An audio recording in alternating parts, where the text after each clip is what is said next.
ओम नमो भगवते वासुदेवाय। स्वागत है आप सभी का हमारे चैनल पर। आज के इस वीडियो में हम बात करने वाले हैं साल 2026 में अक्षय तृतीया कब होगी, अक्षय तृतीया का हिंदू धर्म में क्या महत्व है और इस दिन हमें क्या करना चाहिए, क्या नहीं करना चाहिए, क्या खरीदें, क्या नहीं खरीदें, सभी के बारे में आज के इस वीडियो में हम बात करने वाले हैं। तो वीडियो बहुत महत्वपूर्ण है, अंत तक अवश्य देखिए।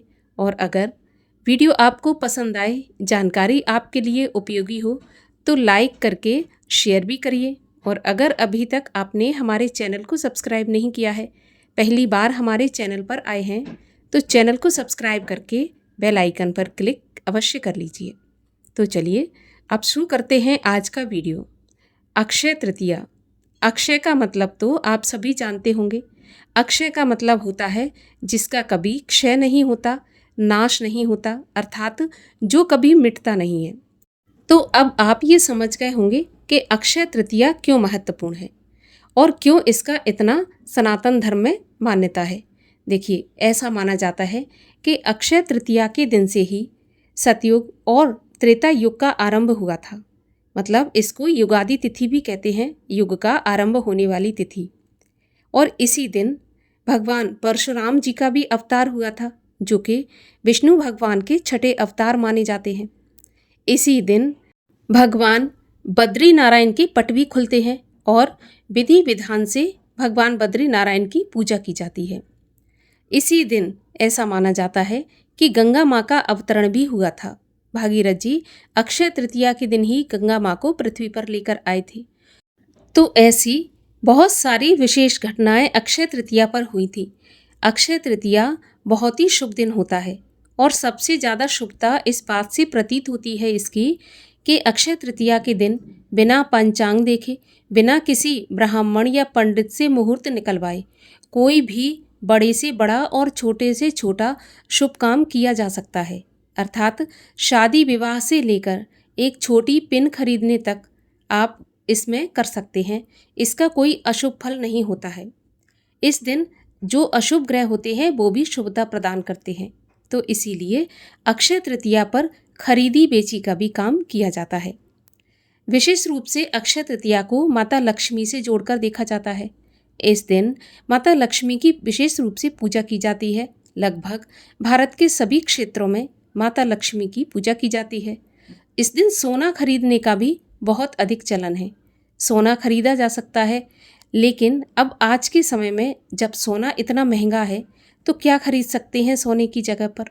तो देखिए, माता लक्ष्मी से संबंधित बहुत सी ऐसी चीज़ें हैं जो हम अक्षय तृतीया पर खरीद सकते हैं, जिनमें श्री यंत्र है और खड़ी हल्दी की गांठ है, कौड़ी है, गोमती चक्र है।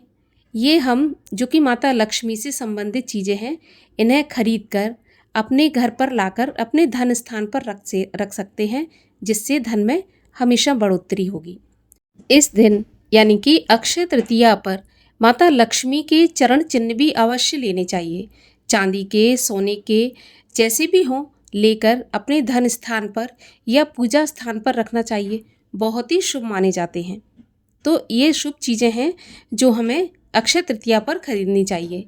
इसके अलावा भी आप जो भी मन बना रहे हैं खरीदने का, प्रॉपर्टी हो, वाहन हो या फिर किताबें, इलेक्ट्रॉनिक आइटम, जो भी आप खरीदने की सोच रहे हैं, बेशक आप अक्षय तृतीया पर खरीद लें। शादी संबंध के बारे में सोच रहे हैं तो अक्षय तृतीया से बेहतर दिन नहीं है। इस दिन आप सगाई कर सकते हैं, मुंडन करवा सकते हैं, गृह प्रवेश करवा सकते हैं। जो भी आप शुभ काम करना चाहते हैं तो किसी पंडित से आपको पूछने की आवश्यकता नहीं है, करवा सकते हैं। तो इतना शुभ दिन ये होता है अक्षय तृतीया के दिन। अब ये तो हो गया खरीदने का कार्य, लेकिन अक्षय तृतीया के दिन जप, तप, होम इत्यादि धार्मिक अनुष्ठान करने का भी अक्षय पुण्य फल प्राप्त होता है। अर्थात इस दिन अगर आप एक माला भी भगवान के नाम की सच्चे मन से जाप करते हैं तो उसका पुण्य भी आपको अक्षय प्राप्त होगा। हर जन्म में आपको उसका पुण्य फल मिलेगा, कभी नष्ट नहीं होगा। और अगर हम धार्मिक कार्य करते हैं और उसका पुण्य फल अक्षय होता है तो एक चीज़ का भी ध्यान रखना चाहिए कि इस दिन किया गया कोई भी पाप कर्म या बुरा कर्म भी अक्षय फलदायी होगा। तो विशेष ध्यान रखें, सोच समझकर इस दिन अपने कार्यों को करें, क्योंकि इस दिन किए गए पाप कर्म का फल भी हमें अक्षय ही प्राप्त होगा। तो इसीलिए इस दिन जितना हो सके भगवान का भजन करें, मौन रहें, जिससे मुख से किसी के लिए कोई भी अपशब्द या कोई भी ऐसा वाक्य ना निकले जिससे सामने वाले को दुख हो और हमारे खाते में एक पाप जुड़ जाए। तो मौन रहें, भगवान का भजन करते रहें, दान पुण्य करें और जितना हो सके अच्छे ही काम करें। ये अक्षय तृतीया की विशेषता है। इस दिन माता लक्ष्मी का पूजन भी किया जाता है। तो माता लक्ष्मी का पूजन भी विधि विधान से करें और माता लक्ष्मी को खीर का भोग लगाएं। खीर जब आप बनाएं तो चावल की खीर बनाएं और उसमें शक्कर की जगह मिश्री का प्रयोग करें। जो खड़ी मिश्री आती है, देखिए 2 तरह की मिश्री होती है। एक होती है छोटे दाने वाली और एक होती है बड़े ढेले वाली, जो ढेला टाइप का होता है वो। तो आप ढेले वाली जो मिश्री होती है उसका प्रयोग करें, दाने वाली का नहीं। और खीर में मिश्री डालकर माता लक्ष्मी को भोग लगाएं और अपने घर में इस प्रसाद को बांट दें। बहुत ही शुभ माना जाता है। साल 2026 में अक्षय तृतीया कब मनाई जाएगी, आइए जानते हैं। तो देखिए, तृतीया तिथि का प्रारंभ होगा 19 अप्रैल रविवार की सुबह 10:49 से और तृतीया तिथि का समापन होगा 20 अप्रैल सोमवार की सुबह 7:27 पर। तो उदया तिथि के अनुसार मान्य रखते हुए 19 अप्रैल रविवार को ही अक्षय तृतीया का पर्व मनाया जाएगा। और वैसे भी अक्षय तृतीया के बारे में ये कहा जाता है कि अगर तृतीया तिथि मध्याह्न से पहले शुरू हो और प्रदोष काल तक रहे तो श्रेष्ठ मानी जाती है। तो मध्याह्न से पहले ये शुरू भी हो रही है और प्रदोष काल में हमें प्राप्ति भी हो रही है। तो 19 तारीख को ही अक्षय तृतीया का पर्व मनाया जाएगा। और जैसा कि मैंने पहले ही बताया कि अक्षय तृतीया का पूरा दिन शुभ होता है।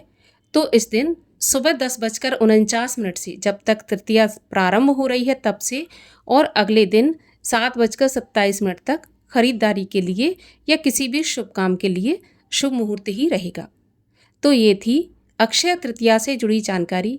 आपको कैसी लगी अवश्य बताइए कमेंट बॉक्स में, और वीडियो पसंद आए तो लाइक करके शेयर करिए, चैनल को सब्सक्राइब कर लीजिए। मिलते हैं अगले वीडियो में, तब तक के लिए हरे कृष्ण।